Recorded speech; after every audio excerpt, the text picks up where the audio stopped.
Hello, Elisapie. Hello. Am I too close to perfect. the mic? It's perfect. Welcome to the house. Thank you. How are you? I'm good. Yeah. I'm actually good. Marianne Faithfull. You listened to Marianne Faithfull on the way in? Yeah, that's why I'm good, because I cried already yesterday.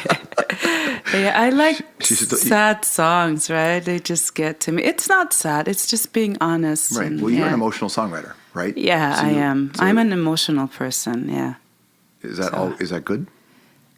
Do you like the way you are emotional? Yeah, now it's good, but because I feel like I get to use it for a good purpose, you know, for the songs and for, I don't know, teaching my kids about, you know, being human. So I see it in a whole new way since not long ago, yeah.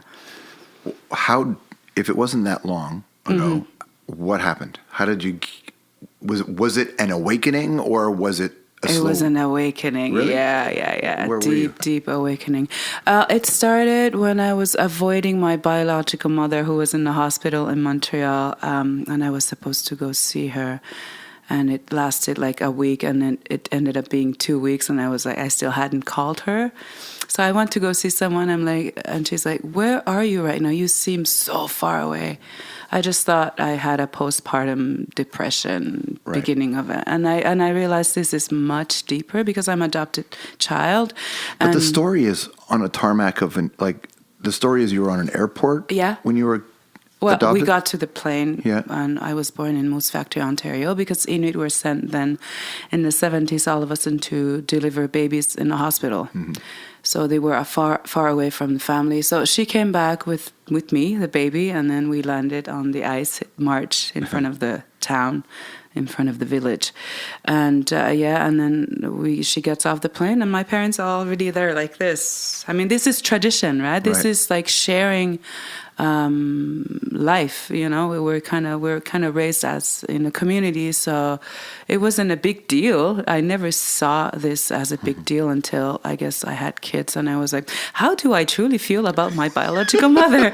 Do I love her?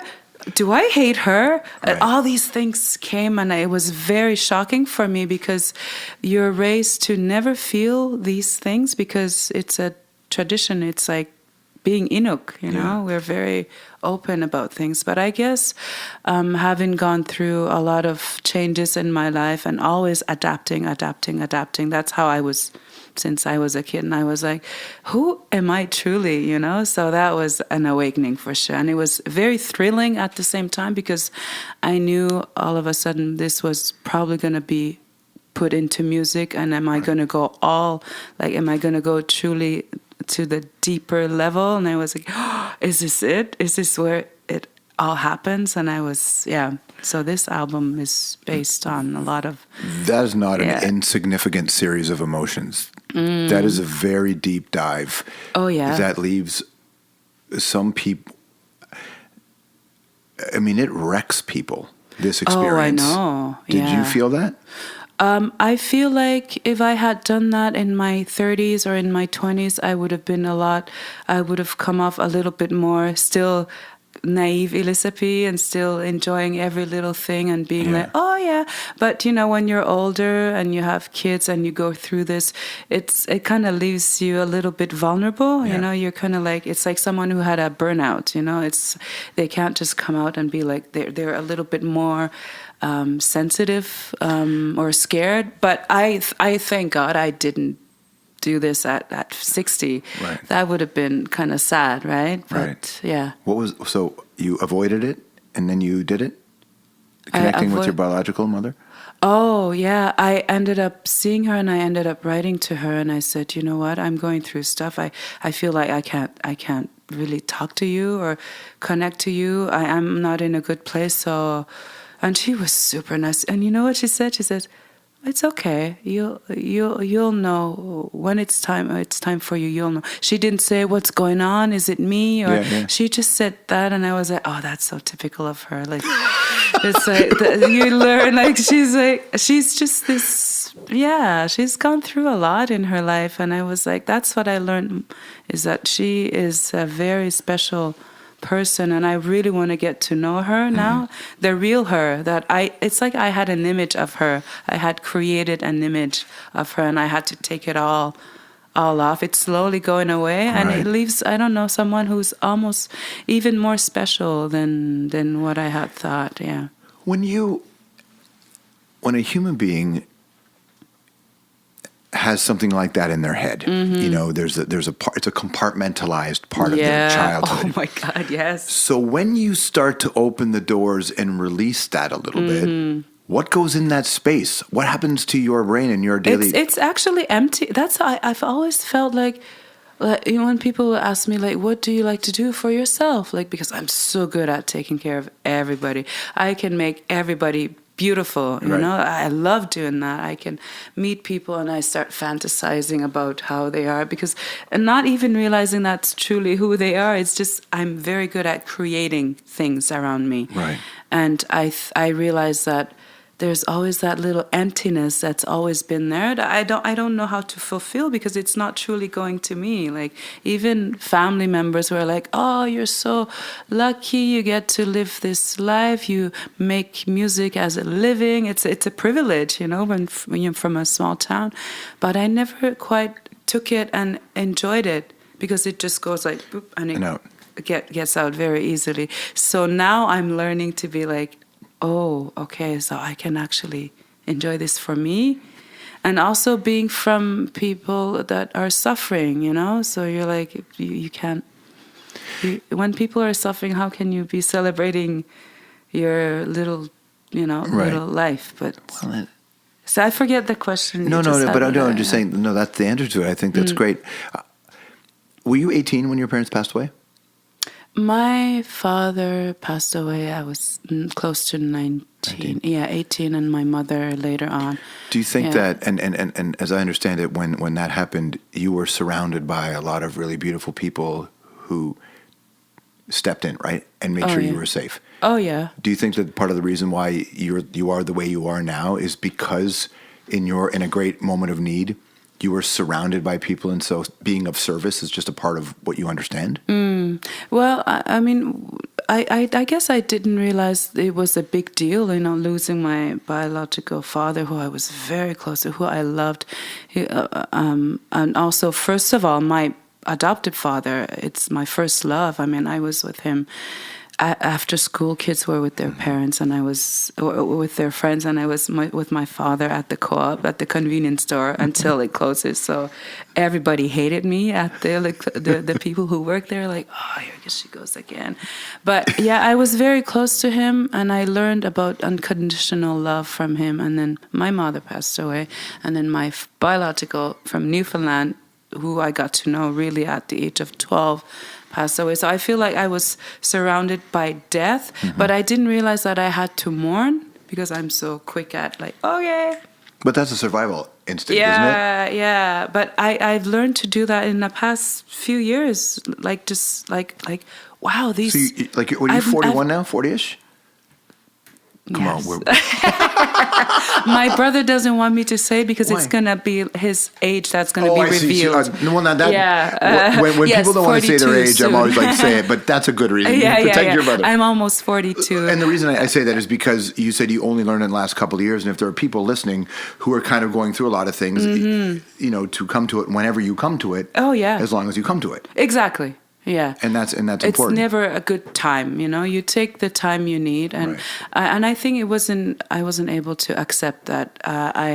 But yeah, it's just realizing that I've never had parents or people to really support me. But I did have beautiful people. The cool aunties, right? Oh yeah, the cool aunties, cool uncles, cool northerners who are very humble about death. Who you know, like, it's something that we're not really afraid of. I'm afraid of it just because I know it's going to happen, but at the same time, life and then there's death. They go together, right? So it's, So when you sit down to make records, to make songs, and I think I've heard you say you don't consider yourself a storyteller per se, more emotional. When you do that, you're drawing from all these places. How intentional is your songwriting? How intentional are the things you say? Well, I kind of focus on the fact that I'm very emotional, and I'm probably going to end up concentrating on something obsessively, like because I'm very very chill, quite lazy actually. So I always depend on life that's going to probably give me a sign of something to, and then I'll like focus on that. Technically, that's not lazy. That's Lebowski, and it's okay to be Lebowski. Don't be afraid of that. I'm thinking like in the next few years, there's other things that are gonna come out, hopefully intense things, or creatively like meet people maybe that are gonna like kind of inspire me. So I kind of depend on that. So yeah, Is songwriting liberating for you? It's liberating, yeah, for sure. It's liberating. But I don't see it like, I don't even know how to say songwriting. It's just so part of, expressing myself, yeah. And do you know what you want to say? Never. It's in the moment. Like, Yeah. I wish I could sit down and go to a cafe or go to a studio and say, so what have been going on like in my life? What am I wanting to express? Why do I write a few lines there? I can't do that. Right. It's like in the moment. What's like, so a very spontaneous songwriter.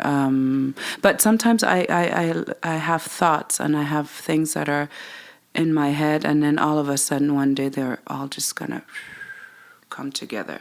So I try to focus on that because,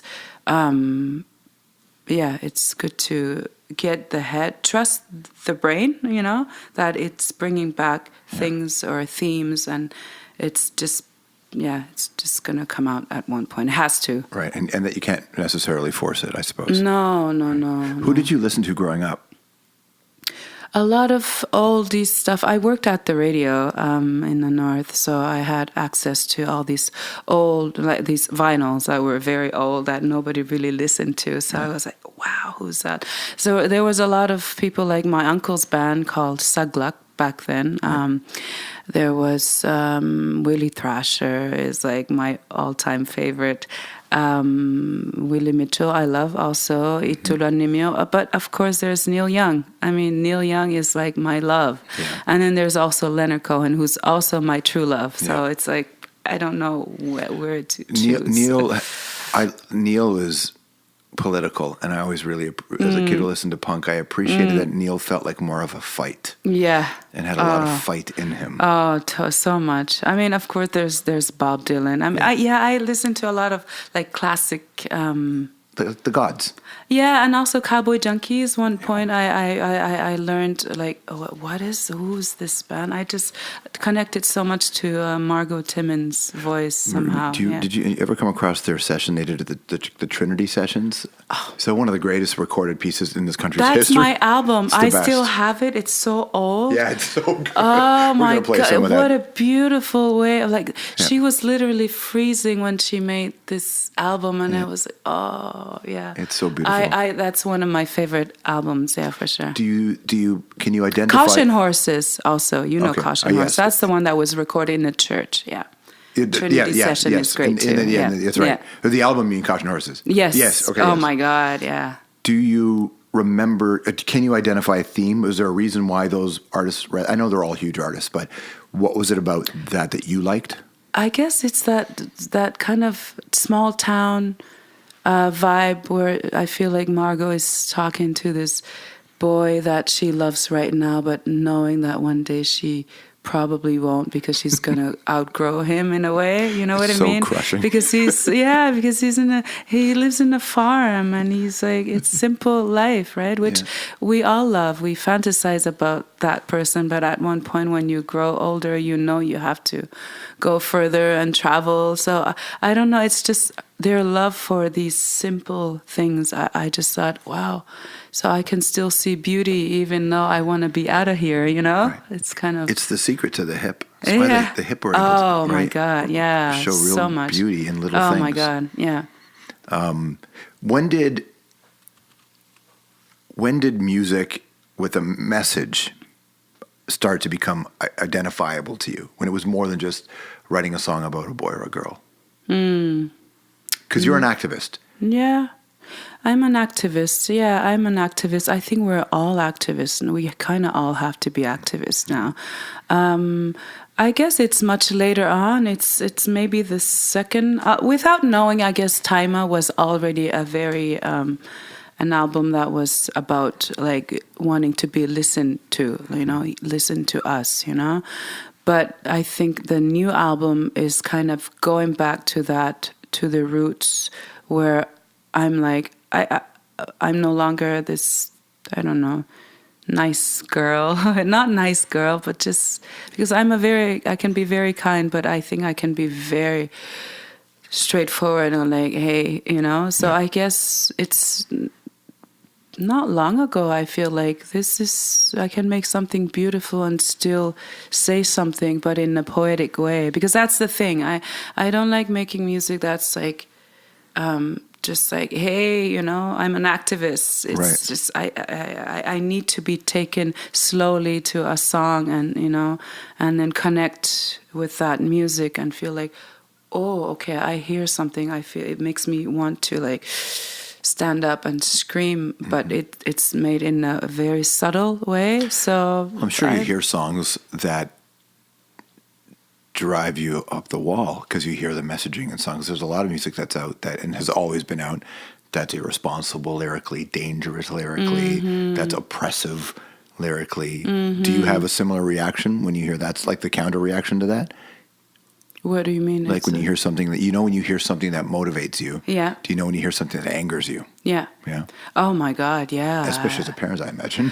Yeah, and also like it can be from voice that's, I don't know, like PJ Harvey, for example. I hear her and I'm like, okay, there's another deeper level to this beautiful music, There's something so we don't quite understand what she's trying to tell us because she's she doesn't bring it like this. She brings it in a like take it the way you want to, and hopefully you're gonna wanna like. Yeah, it's not as overt, but something's happening. Yeah. I don't know. I just like that. There's some. I love mystery. I don't like it when it's just too out there. Right. Sometimes I do. Sometimes I don't.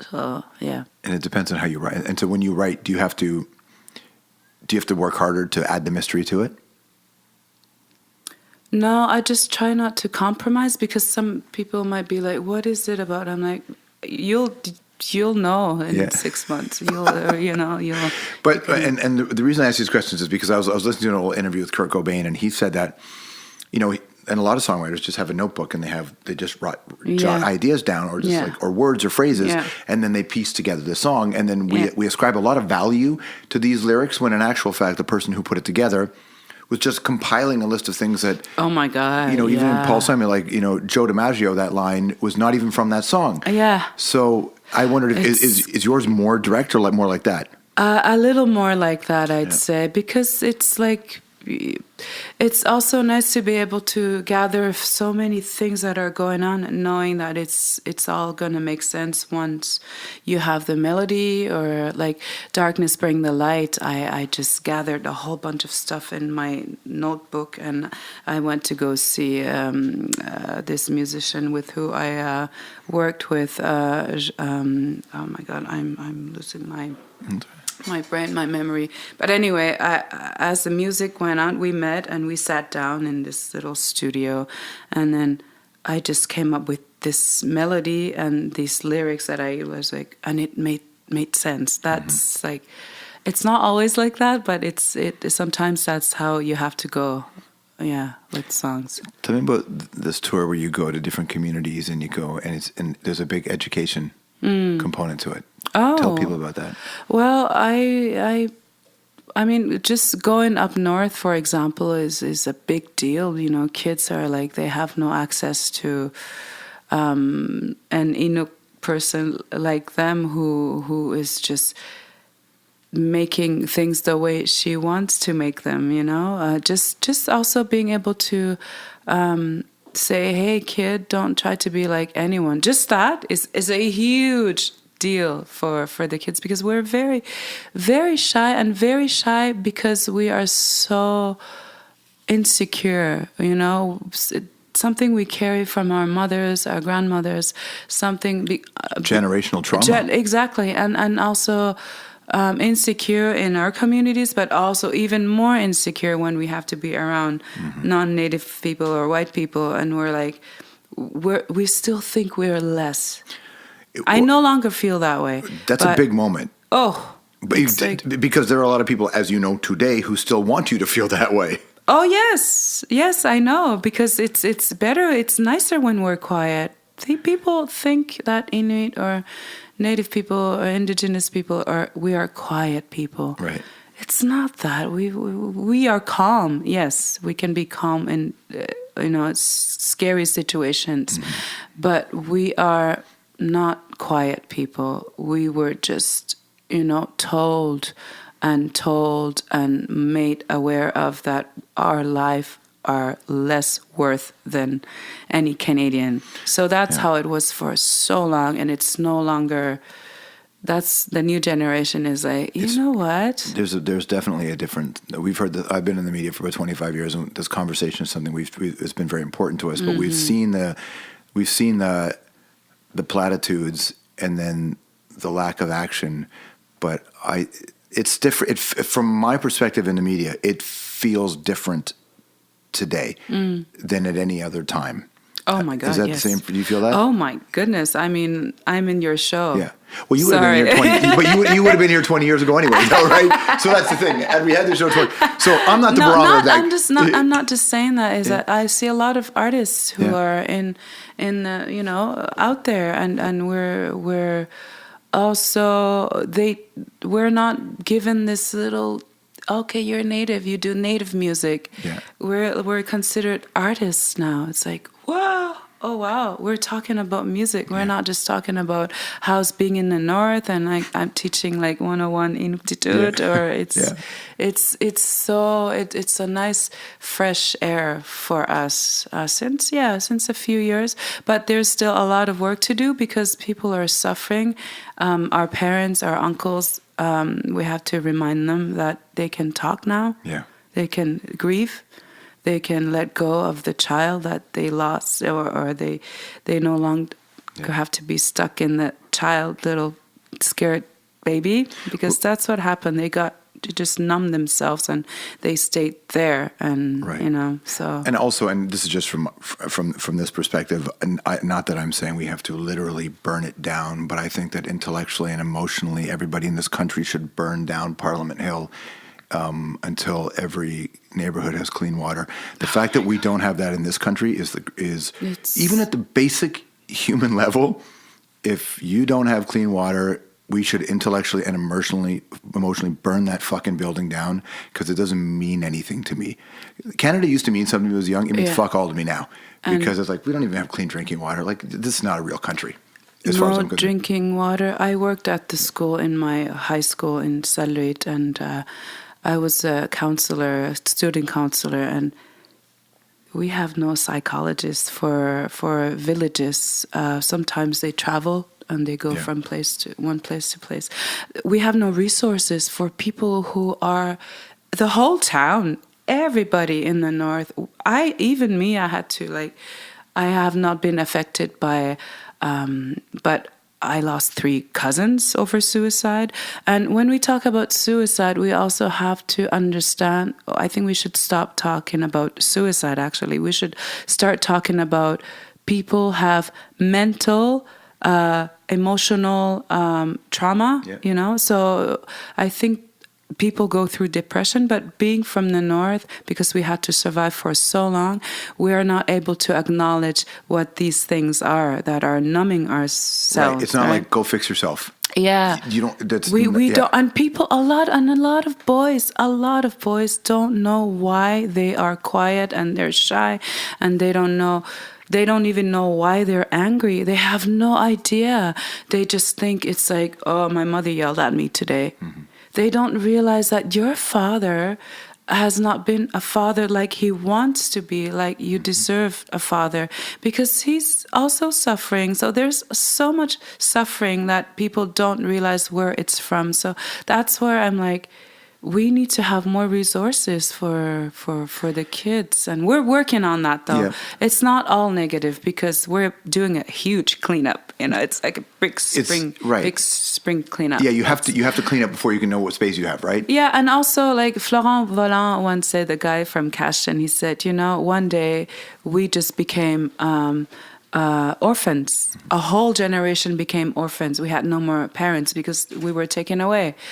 And he says, as much as I want to make peace with people or forgive people, the first thing that has to happen is to be able to forgive yourself. And that's what a lot of people are going through. Yeah, it's like, yeah. I think a lot of Canadians might not actually realize that it was only into the 50s when Indigenous people were allowed to even make their own art. You couldn't even document you're like, it's never mind that it was taken away. Yeah. You weren't allowed to do it. They weren't allowed to do it, and all the drum, this very sacred drum that was present all the time, also wasn't allowed to be anywhere near them. So right now what's happening is they're taking back the drum and using it to heal. It's so powerful, like it's so beautiful, like it's. We had the artist Chippewa here, and we were talking about it. So we got the ban on shark fin soup. That's good. Nice. The next ban, or should have been the first ban, is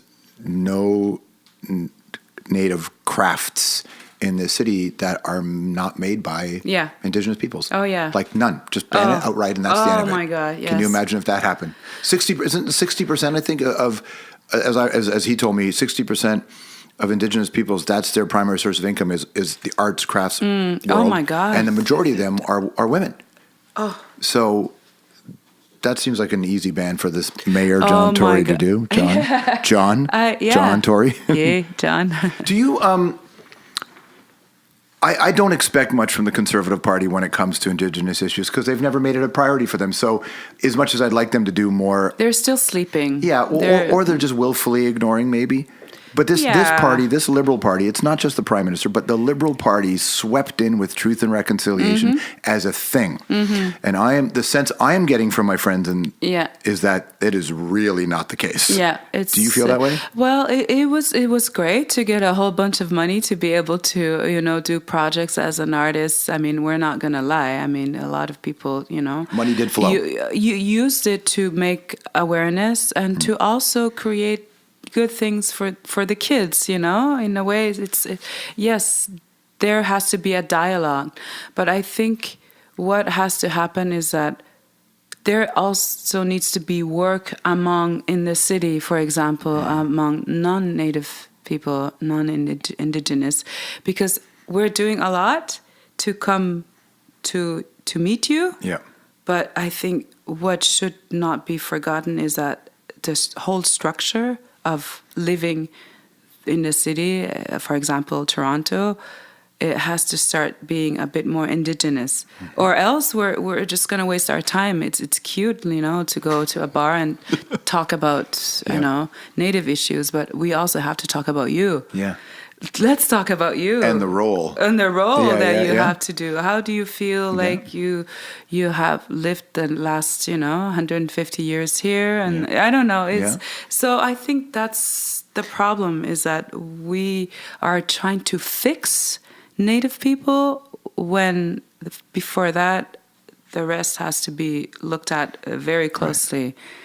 I'm not accusing anybody. I'm just saying, how can we dialogue when it's like just not fair? I think people just, in the most practical sense, people just have to own up to their own bullshit. But more importantly, own up to the responsibility ahead of them. And if change is incremental, people have to actually... I hate the word hero, but I love the word heroic. Yeah. It has to be an act of. If you're not doing it, you're not a thing. Yeah. And I love the fact that, in our world, having a music show, we can play music and have conversation with you, but there is so much music coming out now God. that we're hearing about. Yeah. I mean, it's a because completely different world. it's like I said, we're exploding right now. We're puking all this shit that was like, it's just like, so I cannot be done in a. It's a purge. It's just, it's like, and we do it without any compromise, like with absolutely no compromise. But a lot of inspiration coming from all this shit that we carried. Yeah. So it's a lot of like, it's a big release. So I think it's undeniable. I think we're just, Native people are just gonna be everywhere. That's what we want to do. We just want to be free and not feel like we're in a ghetto. That's also really important. It's never worked. It's never worked. Nobody's ever prospered when they've been ghettoized, except for the people who did the ghettoizing. Yeah. It's. Anyhow. But this is where the role of music is, and this is why I over the years, all the people I've interviewed, they talked about how important it was to see themselves reflected back. Mm-hmm. This is kind of Willie Thrasher, legend, of course, and but wasn't really covered by anybody mainstream at all. No. He was on our show. We are big fans of Willie. But what do you think the impact will be in, let's say, 10 years or 15 years from now, for kids who are in communities, especially in the North, seeing you, or in the West Coast, Snotty Your Nose, Res Kids, or Tani Tagak, or Iskway, or Tribe, seeing themselves now as strong? It's huge. And so, imagine what 10 years can be like. Oh my God! I mean, 25 years ago. No, a little more than 25 years ago.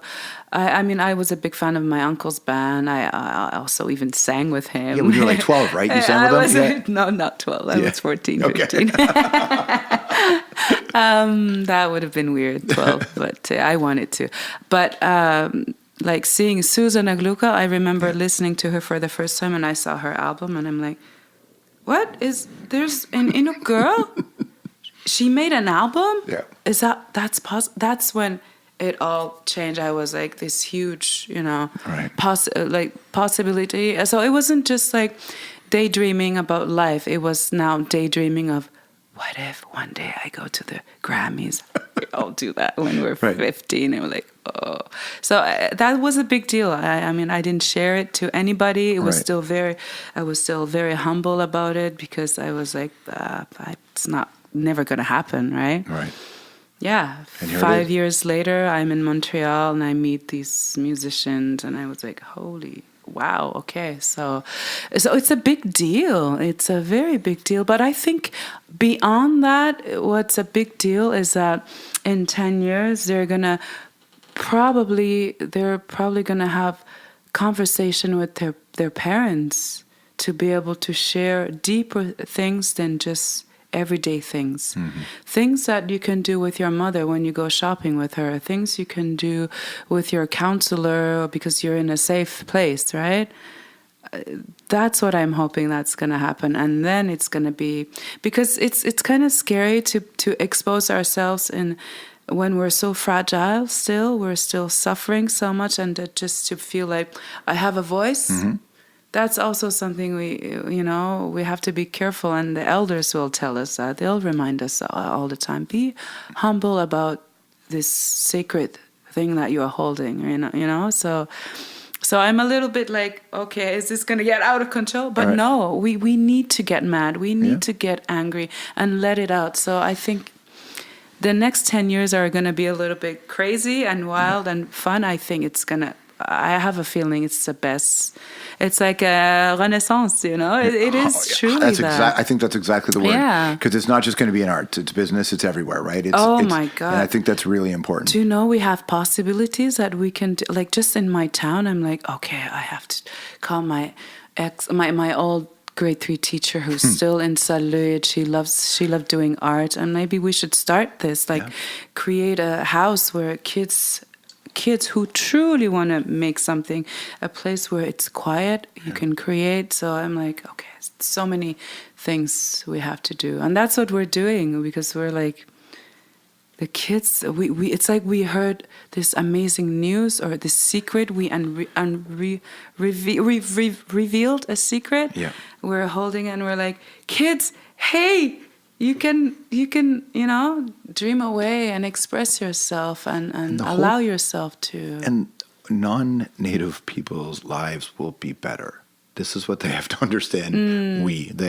That if the art in your community, meaning whatever this borders of Canada, if all the art here is better, and if everybody has opportunity, everybody wins. Oh my God! It's basic math. Oh, for sure. You know, and it's also a lot of knowledge and a lot of different vision that is shared to you. You know, that's so old from long ago, and we still have that. You know, because it's so important to. Also, because it's the elders that we pay tribute. Like when we go to a house, it's the first thing we have to do is acknowledge the elder, not the old person who's 65 getting wrinkles and has white hair. Not that. It's this elder who's strong and who has something.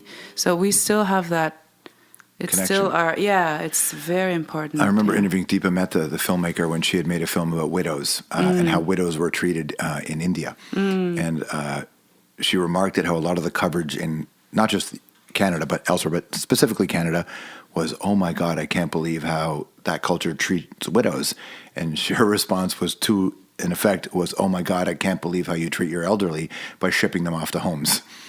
Right? So it's a very different relationship with elders that you have than most of. Immigrants keep their... Yes. Immigrants keep or their grandmothers they keep their grandmothers at home. That's for sure. But it's different. We're going to edit some songs here, so let's talk about music. You can pick from the list you sent, or just your own stuff. Like, what do you want? Like other things you want to play? Decide. You decide. What do you want to hear? What should we play? So, okay, Marianne Faithfull made you cry. What Marianne Faithfull should we play? The fairy queen. Oh my God, it's an old song of hers. Goodbye, the fairy queen. Goodbye. Oh man, the something fairy queen. Yeah, we'll play. We could play that. Yeah. We also can play. I mean, Nick Cave's song is beautiful too. Distant Sky, which is very mysterious, and it's like kind of. That's beautiful too. Nick Cave is good. But it's like older stuff. What else did I say? When did you discover Nick Cave? Not long ago. Like I knew PJ Harvey since I was 15, maybe. Yeah. I remember getting a cassette from a friend from Montreal, and I was like, whoa, what is that? Like it's super raw, super dark. If people knew I was listening to that cassette in my town, they'd be like, are you okay, Elisapie? But I secretly loved her for a long time. Nick Cave I also wanted to. I mean, Buffy. I mean, we played Buffy so much, right? But that song. Well, Buffy's everything because she was here not that long ago, and Ian from A Tribe Called Red she said to him backstage, was it him or Toolman she said it to? It was to Ian, and she said, it used to be so lonely back here at these awards. It was because she was the only woman who was Indigenous who had any ability to break, that the audience would listen to. Yeah, I remember seeing her. I actually went to the elevator after the Junos when I won for a time back like long ago, and I ended up in the elevator going to our hotel rooms, and I was like, oh my God, that's Buffy St. Marie right there. So yeah, we were like, but I think also just knowing that she's back even stronger than even more. Yeah. But this old song is like, it's a mystery because I want to ask her, like, who are you? I have a feeling she's talking about someone we know, like in that song. Guess who I saw in Paris? And I'm like, oh, who was it? Was it Leonard? Was it? I don't know, Bob Dylan. I don't know. We should ask her. Did you ask her? No. Well, why don't we just ask her? All right, we'll text her after this and we'll find out. She won't want to reveal it. She might. Yeah, okay. What we'll do is we'll record a video, you and I, asking that question. Yes. And let's see if she responds. Who is that one that you fell on in his arms in Paris? It might have been Leonard, right? What do I know? I don't know if it was Leonard. I don't know. I think Leonard, maybe. Or Bob, maybe? You think it might be Bob?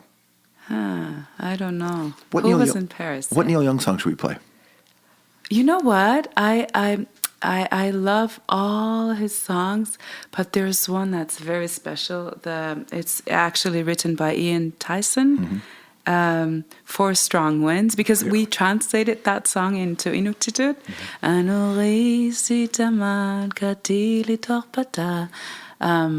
So I've always thought it was a Inuk song until I realized, oh, there's a Neil Young version, like when I was younger. So I think that's a very special song. It's just, I don't know. Yeah. We'll play that. Yeah, it's smooth. I mean, what's the most? Leaf, you like Leaf? Yeah, Leaf, right? yeah. Leaf Talk about Leif Olbeck. Yeah, Leaf. I mean, I actually wrote a song called Rodeo in my last album with him. But it's just, I listened to his this album, and I usually listen to it like after a long stretch of touring. And I'm back home, and I'm actually quite not arrived to my home yet in my mind. It's just because you're all over the place. So I usually listen to him in the car, and I'm like, oh, thank you. Just because I feel like I can, it's okay to float, because it's very special being on tour, because you meet so many people. It's so intense, and you create your kind of little crazy world where we're like kids in a way. We're not responsible adults. So I think I think for me, who's very serious in life, it's good to have that balance, because I'm also very, I don't know, wild, I feel like, I feel like there's a balance. And when I listen to his songs, I feel like it's okay to just float and be lost for a moment. We'll play that. Yeah. What's the most non-Elisapie song you like that people would be very surprised you like? ABBA? You like ABBA? But ABBA's a big band. They're very famous. Okay. But you like ABBA for real? Metallica, maybe. Okay, I interviewed Metallica drummer, because when I worked for the radio in the North, I was a big fan. And my sister didn't want to interview, because they came to Montreal or a North American tour. And when they went to Montreal, they only accepted 3 interviews or 2. And they heard, like, there's this Inuit broadcasting that won it, and they were like, oh, we want these guys. So it was a big deal, and they said, can we have one of our little young producer in the North to do an interview on the radio? So I it was a big deal. Kirk Hammett, I interviewed Kirk Hammett. I spoke little English. Kirk Hammett, the guitar player, you interviewed him. Yeah. So did you come to Montreal, or was it on the phone? Or? On the phone. And how was on the phone? How I was had that? no more access to because the elder producer was on. Hey, so I did it over the. How was it? I don't know. I don't remember what I asked him. I read my. I was 14. You got to send us that tape. We got to play part of that on the show. Oh my God! If it still exists, maybe we erased it. Back then we erased it. So you're a Metallica fan. What song did you like? I don't know. Any song of like Metallica. Heavy Metallica. Older heavy stuff. Yeah. Anyone. I mean, of course, we all listen to Enter Sandman and all those. What else? Fleetwood Mac. I grew up listening to Fleetwood Mac a lot, of course, like anyone else. Stevie Nicks was really important because she didn't have a traditional voice, right? Stevie Nicks is There's Margot Timmins and Stevie Nicks are like my friends. Thanks for coming in today. Really appreciate it. Thank you for having me. Nakor Mick. Yeah, thank you.